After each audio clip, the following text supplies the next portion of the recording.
কথায় আছে যে যেমন কাজ করবে তেমনি ফল পাবে। এই প্রবাদটি পাকিস্তানের উপর সম্পূর্ণভাবে লাগু হয় যখন তালেবানের 2021 সালের আগস্টে কাবুলের ক্ষমতা দখলের ঘটনাটি ঘটে। তখন পাকিস্তানের স্বরাষ্ট্রমন্ত্রী শেখ রাশিদ আহমেদ আফগানিস্তানের সাথে তরুম খার ক্রসিং এ একটি বিজয়ী সংবাদ সম্মেলন করেছিলেন। তিনি দাবি করেছিলেন যে তালেবানের দ্রুত ক্ষমতায় উত্থান একটি নতুন গ্রুপ গঠনের দিকে নিয়ে যাবে এবং অঞ্চলটি বিশ্বব্যাপী গুরুত্ব পাবে। সেই সময়ে পাকিস্তানের প্রধানমন্ত্রী ইমরান খান তালেবানের ক্ষমতায় ফিরে আসাকে আফগানিস্তানিদের দাসত্বের শিকল ভাঙ্গা বলে বর্ণনা করেছিলেন। পাকিস্তান 1990 এর দশকে তালিবানদের সমর্থন করেছিল। তালিবানদের ক্ষমতায় আনতে এবং আফগানিস্তানে ভারতের প্রভাবকে কমাতে পাকিস্তান কৌশলগতভাবে তালিবানদেরকে সমর্থন করেছিল।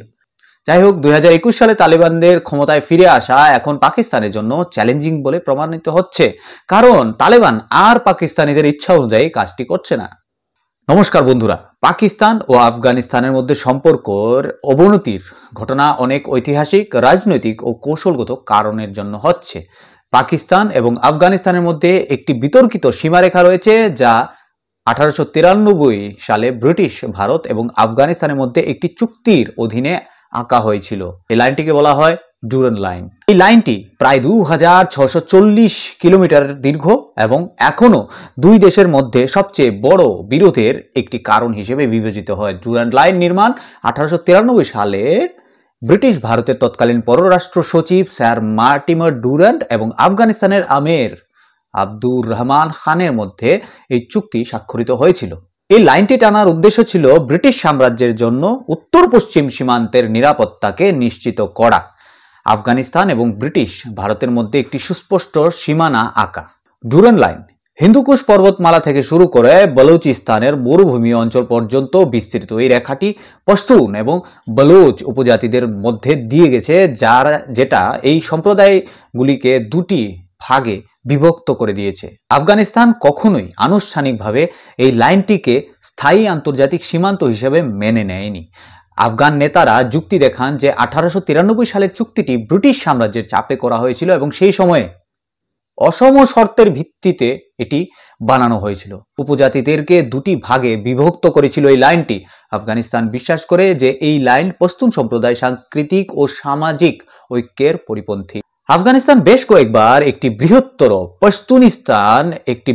পশতুন ক্ষেত্র রাষ্ট্র এর পক্ষে উকালতি করেছে, যা পাকিস্তানের খাইবার পাখতুনওয়া এবং বলুচিস্তানের অঞ্চলকে অন্তর্ভুক্ত করবে। পাকিস্তান এটা তর্ক দেয় যে 1947 সালে ব্রিটিশ ভারতের বিভক্তির পর গঠিত পাকিস্তান ডুরান্ড লাইনকে একটি আন্তর্জাতিক সীমান্ত বলে মনে করে। পাকিস্তান বলে যে এই লাইনটি ব্রিটিশ আমলে নির্ধারিত হয়েছিল এবং এটি আন্তর্জাতিক চুক্তি অনুসারে স্বীকৃত। 1950-এর দশকে এটার জন্য উত্তেজনা হতে দেখা গিয়েছিল। 1947 সালে পাকিস্তান গঠনের পর আফগানিস্তান প্রথম দেশ ছিল যেটি জাতিসংঘে পাকিস্তানের যোগদানের বিরোধিতা করেছিল। আফগানিস্তান দাবি করে যে পাকিস্তানের খাইবার পাখতুনওয়া অঞ্চলটি ঐতিহাসিকভাবে আফগানিস্তানের অংশ ছিল। আফগানিস্তান ও ভারতের মধ্যে সম্পর্ক 1950-এর দশকে শক্তিশালী হয় যখন পাকিস্তান মার্কিন যুক্তরাষ্ট্রের সাথে সামরিক জোটে জড়িয়ে পড়ে। এতে দুই দেশের মধ্যে অবিশ্বাস আরও বেড়েছে। আধুনিক সময়ে এই দুই দেশের মধ্যে বিরোধ এটি যে পাকিস্তানের দাবি সন্ত্রাসী তৎপরতা ঠেকাতে ডুরান্ড লাইন একটি অপরিহার্য সীমান্ত। একই সময়ে আফগানিস্তান এটিকে তাদের এখতিয়ারের বিরুদ্ধে বিবেচনা করে। সাম্প্রতিক বছরগুলিতে পাকিস্তান ডুরান্ড লাইন বরাবর একটি নিরাপত্তা বেড়া নির্মাণ করা শুরু করেছে, যা আফগানিস্তান প্রত্যাখ্যান করেছে। এর অর্থনৈতিক ও সামাজিক প্রভাবও পড়েছে। ডুরান্ড লাইনের কারণে সীমান্ত এলাকার জনগোষ্ঠী বিভক্ত হয়েছিল। এটি পশতুন এবং বলুচ উপজাতিদের মধ্যে ঐতিহ্যগত বাণিজ্য, সামাজিক সম্পর্ক এবং সাংস্কৃতিক বিনিময়ের উপর নেতিবাচক প্রভাব ফেলেছে। আন্তর্জাতিক সম্প্রদায়ের অধিকাংশই ডুরান্ড লাইনকে পাকিস্তান ও আফগানিস্তানের মধ্যে একটি স্বীকৃত সীমান্ত বলে মনে করে। যাই হোক, আফগানিস্তান কখনোই আনুষ্ঠানিকভাবে এটি গ্রহণ করেনি এবং সমস্যাটি দুই দেশের সম্পর্কের ক্ষেত্রে একটি বড় বাধা হয়ে দাঁড়িয়েই রয়েছে। বন্ধুরা, চলুন এবার আসি পাকিস্তান আফগানিস্তানের সম্পর্কের ক্ষেত্রে তালিবানের ভূমিকা কি ছিল এটির উপরে একটু কথা বলি। তালেবানদের উত্থান এবং তাদের কার্যকর্ম পাকিস্তান ও আফগানিস্তানের মধ্যে সম্পর্কের ক্ষেত্রে একটি গুরুত্বপূর্ণ এবং বিতর্কিত কারণ। তালিবানের প্রভাব দুই দেশের মধ্যে উত্তেজনা বৃদ্ধির প্রধান কারণ হয়ে দাঁড়ায়। এর পেছনে অনেক ঐতিহাসিক, রাজনৈতিক ও কৌশলগত দিক রয়েছে। 1994 সালে আফগানিস্তানের তালিবানের উত্থান ঘটে, যখন দেশটি সোভিয়েত ইউনিয়নের প্রত্যাহারের পর গৃহযুদ্ধে জড়িয়ে পড়ে। পাকিস্তান প্রাথমিক পর্যায়ে তালেবানদেরকে সামরিক, আর্থিক ও কূটনৈতিক সহায়তা প্রদান করেছিল। অনেকবার পাকিস্তানের গোয়েন্দা সংস্থা আইএসআই তালেবানদের সক্রিয়ভাবে মদত দিয়ে আসছে বলে অভিযোগও উঠেছে। আফগানিস্তানের সরকারগুলি, বিশেষ করে 2001-এর পরবর্তী গণতান্ত্রিক সরকারগুলি তালেবানকে পাকিস্তানের কৌশলগত গভীরতা মানে স্ট্র্যাটেজিক ডেপথ নীতির অংশ হিসেবে বিবেচনা করেছিল।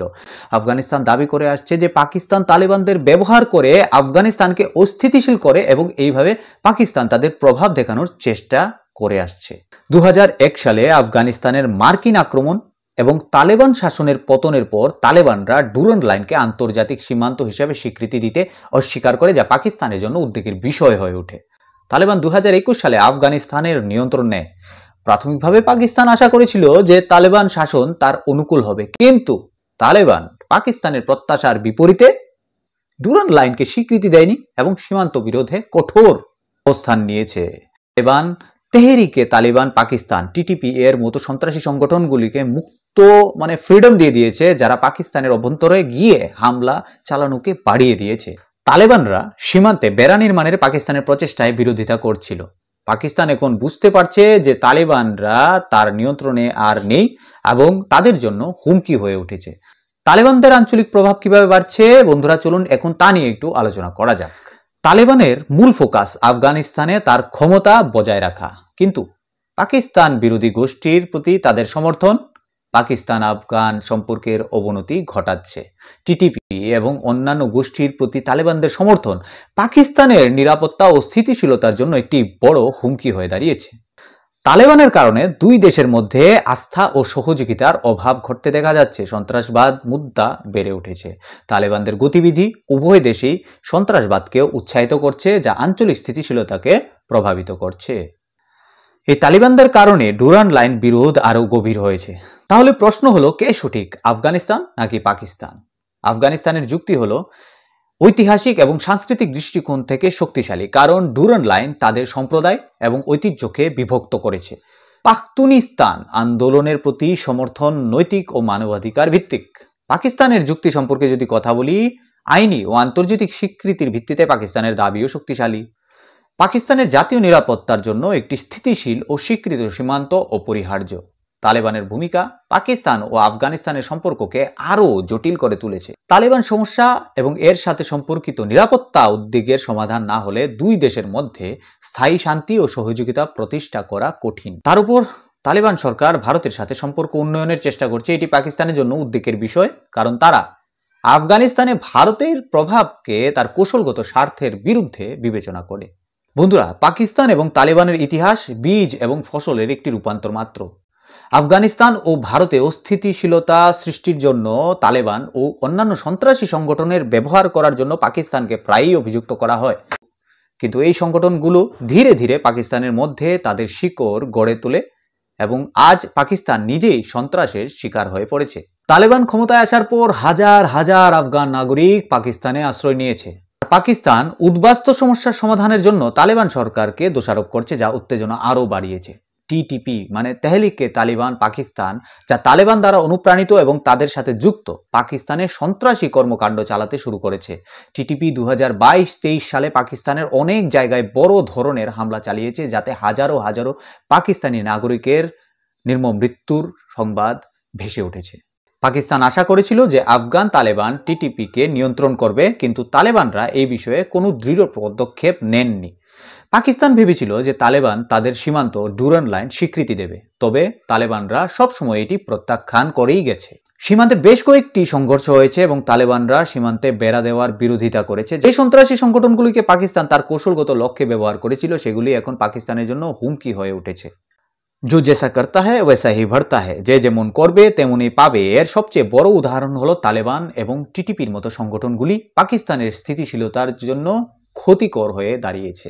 আমরা যদি পাকিস্তানের কৌশলগত ভুলের কথা বলি, পাকিস্তান সন্ত্রাসবাদকে তার পররাষ্ট্র নীতির অংশ বানিয়েছে, বিশেষ করে আফগানিস্তান ও ভারতের বিরুদ্ধে। কিন্তু আজ এই নীতির পশ্চাৎপসরণ হয়েছে এবং সন্ত্রাসবাদ উল্টো পাকিস্তানকেই গ্রাস করে ফেলেছে। পাকিস্তান ভেবেছিল যে তালেবান সবসময় তার স্বার্থে কাজ করবে, কিন্তু তালেবান তাদের নিজস্ব স্বাধীন নীতি গ্রহণ করে ফেলেছে।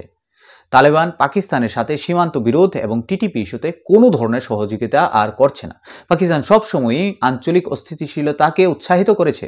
আফগানিস্তানে ভারতের প্রভাবকে ঠেকাতে তালেবানদের সমর্থন করেছিল পাকিস্তান, কিন্তু এখন তালেবান ভারতের সাথেও সম্পর্ক উন্নয়নের চেষ্টা করছে, যার কারণে পাকিস্তানের কৌশল ব্যর্থ হচ্ছে আর পাকিস্তানের রাতের ঘুম ভেঙে গেছে। বন্ধুরা, পাকিস্তান যেমন করবে তেমনই ফল পাবে এর শিক্ষা পেয়েছেও। পাকিস্তান সন্ত্রাসী সংগঠনগুলিকে উৎসাহিত করেছিল, আর আজ এইসব সংগঠনেই পাকিস্তানের বিরুদ্ধে চলে গেছে। পাকিস্তান যে তালিবানকে ক্ষমতায় আনতে সাহায্য করেছিল, আজ আর তালিবান পাকিস্তানের কথা শুনছে না, একদমই রাজি হচ্ছে না। পাকিস্তান তার দোতলামি নীতির কারণে আন্তর্জাতিক সমালোচনার সম্মুখীনও হয়েছে বারবার। তালিবান ও টিটিপির প্রভাব পাকিস্তানের আভ্যন্তরীণ নিরাপত্তা ও রাজনৈতিক স্থিতিশীলতাকে নাড়িয়ে দিয়েছে। বন্ধুরা, তালেবানের সাথে পাকিস্তানের বর্তমান সম্পর্ক তার অতীত নীতির ফল। পাকিস্তানের জন্য তার নীতিগুলি পর্যালোচনা করার এবং বোঝার সময় এসে গেছে। পাকিস্তানের এটি বোঝা দরকার যে অন্যদের ক্ষতি করার জন্য যে নীতিগুলি সে তৈরি করেছিল তা শেষ পর্যন্ত তার নিজেরই ক্ষতি করছে। পাকিস্তান তুমি এখন তো শুধরে যাও। বন্ধুরা, আপনাদের মতে পাকিস্তান তালিবান থেকে যে রকমের ট্রিটমেন্ট পাচ্ছে তা কি সঠিক? আপনাদের ওপিনিয়ন আমাদের কমেন্ট করে অবশ্যই জানাবেন। তো আজকের মতো এখানেই বিদায় নিচ্ছি বন্ধুরা। আপনারা খুশি থাকুন, আমাদের দেশও খুশি থাকবে। জয় হিন্দ।